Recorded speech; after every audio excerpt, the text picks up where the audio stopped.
কেমন করে আপনি এটাকে নরম করবেন আর পরিশুদ্ধতা অর্জন করবেন এবং ওই পাখির মতো মুক্ত আকাশে উড়বেন কিভাবে বলবো? 1 নাম্বার, অবশ্যই শিরক ত্যাগ করতে হবে। কি করতে হবে? শিরক ত্যাগ করতে হবে, আল্লাহ পাকের তাওহীদের উপর থাকতে হবে। আল্লাহ পাক তৌফিক দান করুন। লং কিছু বলার সময় নেই আমার হাতে, একটা বই বলছি, কিতাবুত তাওহীদ। কি নাম? কিতাবুত তাওহীদ। এই বইটা অনেক ভার্সন বাজারে বের হয়েছে, কিনে দেখবেন শিরক কত প্রকার কি কি, তাওহীদ কাকে বলে কত প্রকার কি কি। যেটা বুঝবেন না মাদ্রাসায় চলে যাবেন, আলেম ওলামার কাছে গিয়ে জিজ্ঞাসা করবেন, হুজুর এটা বুঝি নাই। ঠিক আছে? 1 নাম্বার, শিরক ত্যাগ করতে হবে। 2 নাম্বার,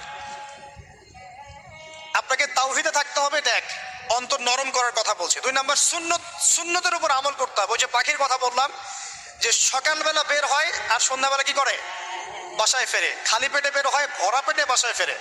তার মানে আমাদেরকেও সকাল সন্ধ্যাটা কাটাতে হবে নবী সাল্লাল্লাহু আলাইহি ওয়াসাল্লামের সুন্নত অনুযায়ী।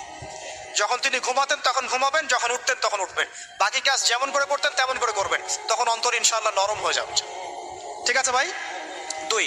3 নাম্বার, 5 ওয়াক্ত নামাজ জামাতে। নামাজ আপনাকে যে কোনো পাপ থেকে বাঁচাবে ইনশাআল্লাহ। ভাই জিনা করছেন, নামাজ পড়েন। পর্নোগ্রাফি দেখেছেন, তাও তওবা করে নামাজ পড়েন। আপনি হারাম অ্যাফেয়ার্সে আছেন, হতাশ হয়েন না, নামাজ পড়েন। গোনা ছাড়তে পারছেন না, নামাজ পড়েন। সুদ খাচ্ছেন, নামাজ পড়েন। বেপরদা চলছেন, তাও নামাজ পড়েন। আপনি অন্যের হক নষ্ট করেছেন, তাও নামাজ পড়েন। যে পাপই করেছেন, নামাজটা পড়েন। নামাজ আপনাকে সমস্ত